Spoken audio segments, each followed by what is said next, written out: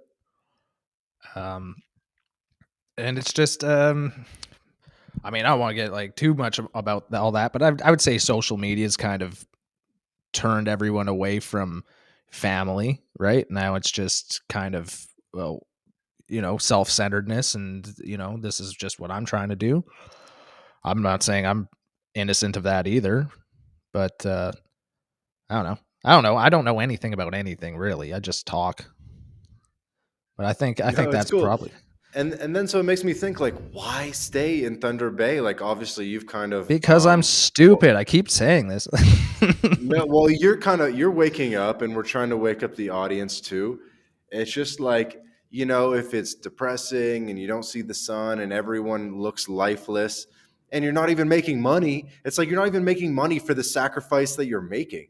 Like if you were sacrificing with the ultimate goal of, financial freedom, cool. I get sacrificing for a couple of years, whatever.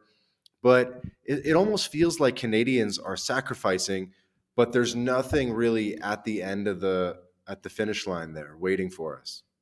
Yeah, I don't know what anyone expects. Like, I just feel like everyone's just treading water, going through the motions, and there's just, I don't know, like myself, like if I didn't just take this stupid risk of moving down to a quote unquote third world country and seeing that there's different options to live, like I wouldn't know it. It's like I don't know if that's like Plato's cave allegory or whatever, but like you only see what's in front of you. And if you don't, expand your horizons and perspective, you're never going to see anything else.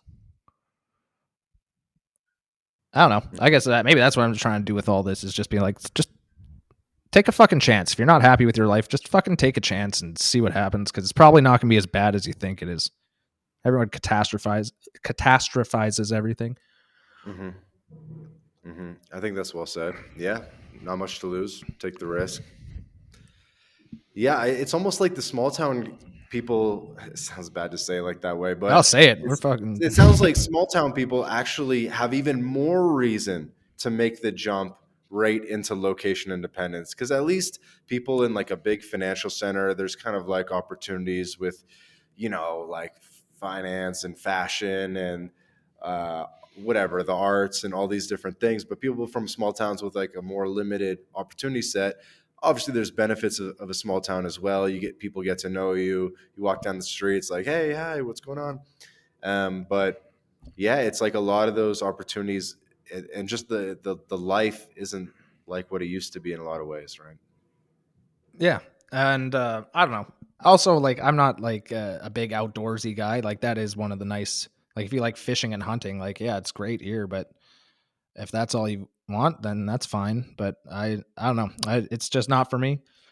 I'm very glad that I've been able to meet all these people that are, entrepreneurial, thinking differently. It's inspired me. I mean, it's really, you know, made me think about like Jesus. Like we've really set ourselves back a few years here myself, but at least I've figured or starting to figure it out. Waking up, right? Hmm. Have you started to become of a bit of an evangelist yourself and try to evangelize your friends back home and say like, look, man, you got to come down to Playa, blah, blah, blah. Oh, I'd love them to come, but like, yeah, I think, yeah, it's probably risk aversion. I think that's what it is. It's like nobody wants to take the risks, and if you're not going to take risks, then you're not going to get rewards, right? Um, I don't know.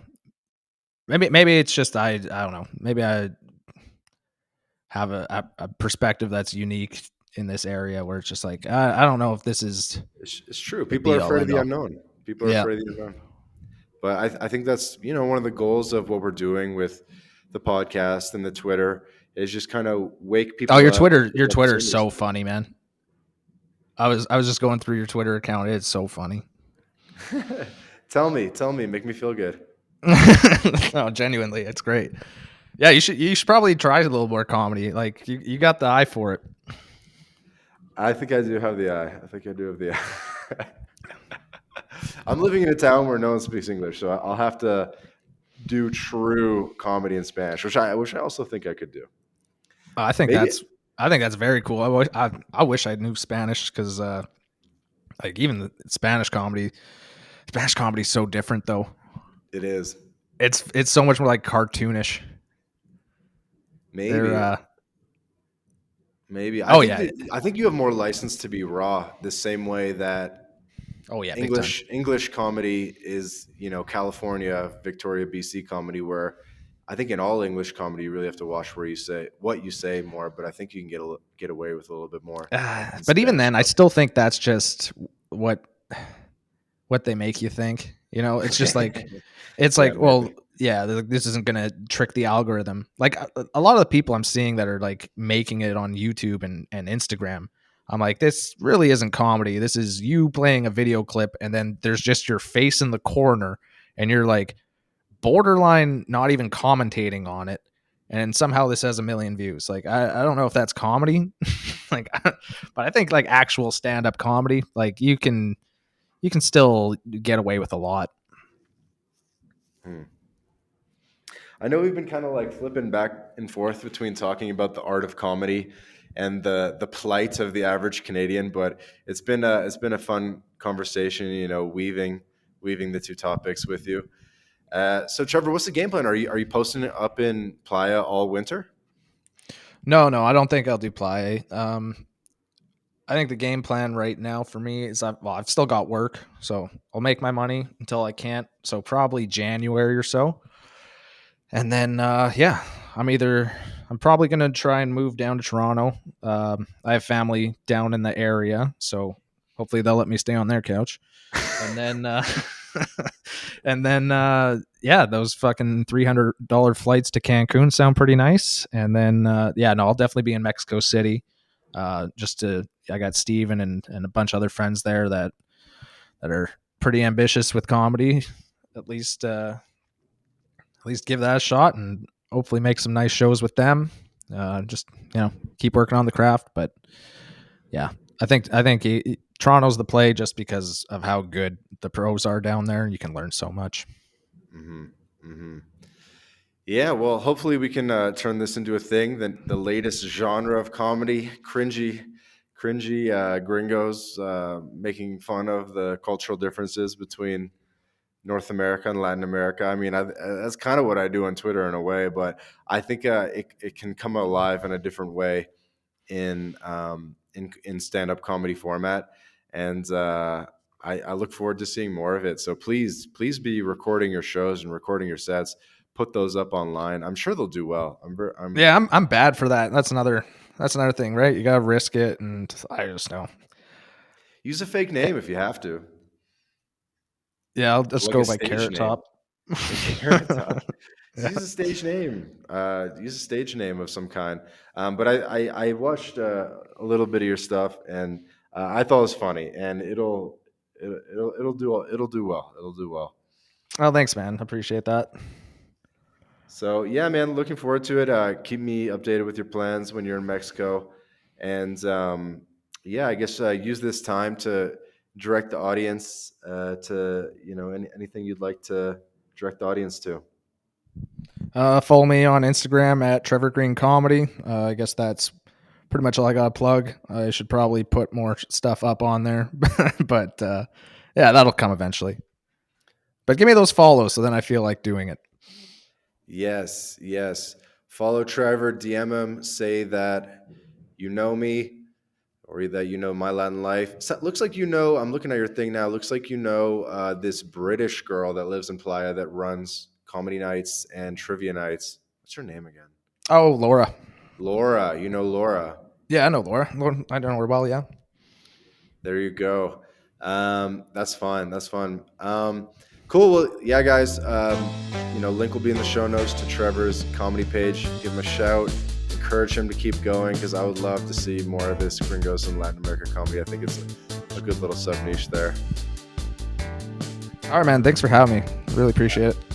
Absolutely. So this has been another episode of the My Latin Life podcast. Again, my guest today, Trevor Green Comedy. Thanks everyone for listening.